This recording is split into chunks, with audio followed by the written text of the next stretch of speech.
Hello बच्चा लोग। I hope आपका प्रिपरेशन बहुत अच्छे से हो चुका है। लास्ट मोमेंट तक आते आते कॉन्फिडेंस भी काफ़ी है आप लोगों में। एंड बिलीव मी, जो बच्चे मेरे साथ पिछले 1-2 महीने से प्रिपरेशन कंटिन्यूसली कर रहे हैं, मॉक टेस्ट दे रहे हैं, सेशंस अटेंड कर रहे हैं, उनके बारे में तो मैं गारंटी ले सकता हूँ कि बेटा I have seen you and your preparation का level is just awesome. So just have believe in you. Last moment पे, कल आपका एग्जाम है तो लास्ट मोमेंट पे I want to give you certain tips जो आपके लिए बहुत ज़्यादा फायदेमंद होने वाली हैं। पहली बात तो ये समझो कि नंबर ऑफ सीट्स काफ़ी कम है तो prelims is going to play a major role. Prelims एक बार निकल गया तो मेंस के लिए आपके पास सोचने का समझने का वक्त मिल जाएगा। तो प्रीलिम्स में काफ़ी ज़्यादा छटनी हो जाएगी, सीटें कम है तो प्रीलिम्स को बहुत अच्छे से सीरियसली लेना है आपको। टेंशन लेने की ज़रूरत नहीं है। प्रीलिम्स में अगर मैं पिछले साल की या उससे पिछले साल की बातें करूं तो ऑलमोस्ट ऑलमोस्ट नियर अबाउट 50% के आसपास कट ऑफ जाता है। यानी कि 500 नंबर में से 250 number, 250, 260, 270, not more than that. तो आपके पास ये लिबर्टी तो है ही ना कि आप ज़रूरी नहीं कि पूरे क्वेश्चन सॉल्व करें। अगर आप 50-60% क्वेश्चंस भी सही सही अटेम्प्ट कर पा रहे हैं तो you are very well within the boundary of success.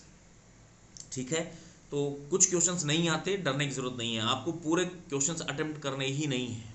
50% से ज़्यादा 60-70% क्वेश्चन अगर आपके सही हो गए तो आप मस्त आराम से प्री निकल जाएगा आपका। दूसरी बड़ी बात, बच्चे, आप हर बच्चे ने ये डिसाइड कर रखा है कि उसका कौन सा कंफर्टेबल जोन है, कौन सा सब्जेक्ट आपका सबसे ज़्यादा स्ट्रांग है। तो आप एक काम कर लेना, जब आप एग्ज़ाम दोगे तो जो भी एक एक जगह से स्टार्ट करो एंड जो भी आपके इजी इजी क्वेश्चंस मिलते चले जाएं उसको सॉल्व करते चले जाइए। मान लो आपका theory of machine strongest part है एंड स्ट्रॉन्गेस्ट पार्ट में भी थ्योरी ऑफ मशीन देखी 10 questions are there and out of those 10 questions कुछ क्वेश्चंस ऐसे हैं जो आपको नहीं आ रहे हैं। तो ईगो पे नहीं लेना यार, ईगो पे नहीं लेना है। बच्चे ईगो में ले जाते हैं कि नहीं नहीं ये तो हमने बहुत अच्छे से पढ़ा था, ये कैसे गलत हो सकता है, या फिर ये न्यूमेरिकल तो हम सॉल्व कर सकते हैं। तो ईगो पे नहीं लेना है। जो इजी है जस्ट देखा और टिक कर सकते हैं तो वो क्वेश्चंस आप पहले अटेम्प्ट कर लीजिए। इससे क्या होगा कि आप पेज 1 से लेकर के लास्ट पेज तक कम से कम सारे क्वेश्चंस देख पाओगे एंड सारे इजी क्वेश्चन सॉल्व कर पाओगे। उसके बाद आप फिर से वापस आइएगा, जो क्वेश्चंस आपको आ सकते हैं उस पर आप दिमाग लगाइए। इजी क्वेश्चंस, इस ईगो के चक्कर में कोई इजी क्वेश्चन ना छूट जाए। कहीं ऐसा ना हो कि आप पूरे काफ़ी ज़्यादा टाइम आपने किसी एक क्वेश्चन में बर्बाद कर दिया और फिर आपको लगा कि अरे टाइम कम बचा है और इस हड़बड़ाहट में आपसे कुछ कुछ क्वेश्चंस ऐसे जो इजी थे, जो थोड़ा दिमाग लगा के सॉल्व कर सकते थे, वो भी छूट गए। ठीक है ना। इजी क्वेश्चंस को पहले सॉल्व करना है आपको, सारे इजी क्वेश्चंस को पूरा पेपर देख लेना, ये आपका एम होना चाहिए। ठीक है। और फिर दूसरी बात आती है कि आप कोशिश करिए कि जितने ज़्यादा से ज़्यादा क्वेश्चंस आप अटेम्प्ट कर सकते हैं वो अटेम्प्ट कर लीजिए। जितना ज़्यादा अटेम्प्ट करेंगे, इसका मतलब ये नहीं कि मैं तुक्के मारने को बोल रहा हूँ। कोई आता हुआ क्वेश्चन, कोई आता हुआ पोर्शन आपसे ना छूट जाए जस्ट बिकॉज कि वो मैं देख नहीं पाया कि अरे ये भी था यहाँ पर। समझ रहे हैं। तुक्के कम से कम मारिए, क्योंकि अगर आपको कोई चीज़ नहीं आती है और आप वाइल्ड गेस लगा रहे हैं, इंटेलिजेंट गेस तक तो ठीक है, वाइल्ड गेस लगाने बैठेंगे आप तो कहीं ना कहीं आप निगेटिव मार्किंग अर्न कर लेंगे, उसका कोई मतलब नहीं बनता है। तो बाद में दुख बहुत होता है कि आपने जो सही क्वेश्चंस किए थे वो तो 300 मार्क्स आ रहे थे, लेकिन इतने सारे निगेटिव कर रखे हैं कि वो निगेटिव निगेटिव करते करते आप कट ऑफ से बाहर हो गए। तो ये गलती मत करिएगा। Wild guess is not advisable. हाँ, इंटेलिजेंट गेस कुछ आप यूज कर सकते हैं।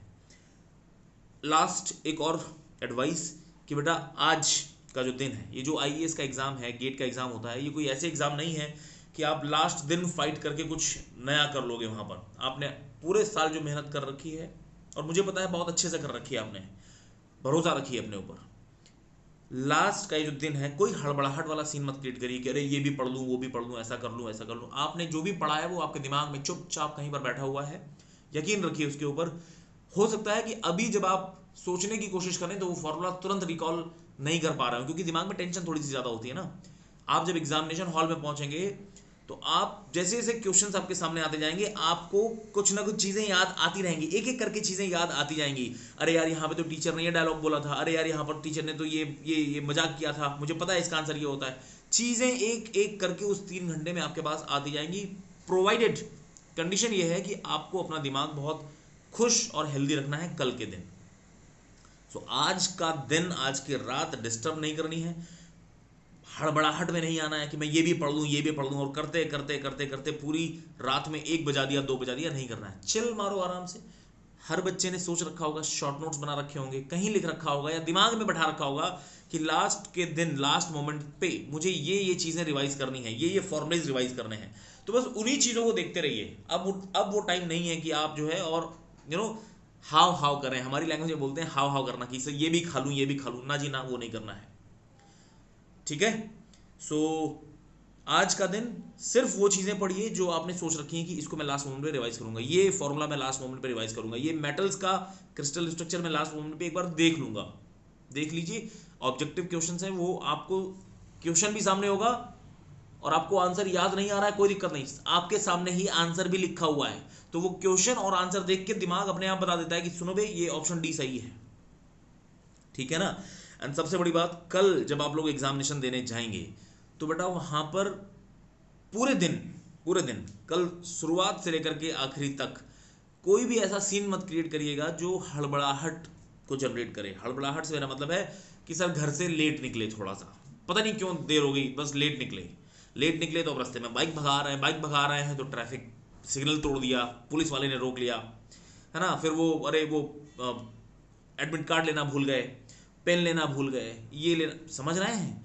ऐसी सिचुएशंस मतलब रास्ते में, कल रास्ते से लेकर के, घर से लेकर के रास्ते से लेकर के स्कूल, किसी भी मोमेंट पे कोई ऐसा सीन आपकी तरफ से ना क्रिएट हो जहां पर आपको कोई दूसरा बंदा टेंशन दे दे और दिमाग खराब कर दे। अगर मूड ऑफ हुआ एग्जामिनेशन से पहले तो समझ रहे हो, फिर वो सारी चीजें हैम्पर करती हैं। तो कल के दिन जस्ट फील लाइक किंग। और अगर आपको लगता है कि आपके घर में कोई है जो आपको एग्जामिनेशन हॉल तक छोड़ सकता है, तो आप कल के दिन बाइक मत ही चलाओ, पापा से बोल दो कि आप मुझे कार से छोड़ दो या ओला बुक कर लो, उससे चले जाओ। रास्ते की टेंशन नहीं लेनी कि सामने रिक्शा वाला आ गया, अरे ड्राइवर को लड़ने दो, तुम्हें नहीं लड़ना है। कल के दिन आपको एकदम चिल रहना है, रिलैक्स रहना है। ठीक है।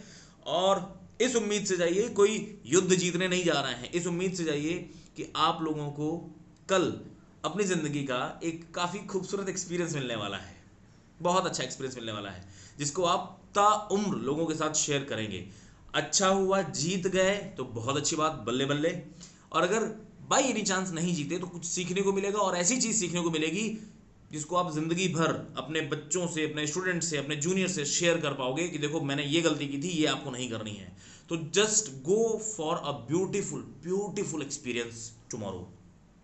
ठीक है। So on this note, all the very best to all of you, और मचा दो। गुड लक बेटा।